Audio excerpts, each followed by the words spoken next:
एक काळ असा होता की आपल्या आईवडिलांचा केंद्रबिंदू आपणच होतो. आपत्य संगोपन हा त्यांचा विसावा छंद आणि ध्येय होतं. आपलं मूल आपल्याला दुरावेल का हा प्रश्न त्यांना कधी पडला नाही. आपल्या मुलासाठी आज आपण वेळ देत आहोत का? मुलांपलीकडे आपल्या आनंदाच्या जागा कोणत्या आहेत? त्यांचे आणि आपले आनंद एकच आहेत का? आईबाप म्हणून आपण त्यांचा विश्वास कमवला आहे का? तसं नसेल तर ते अस्थिर आहेत.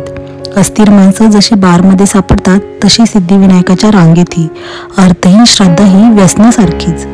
जिता जागता माणसाशी संवाद संपला की हे तकलादू आधार शोधावे लागतात.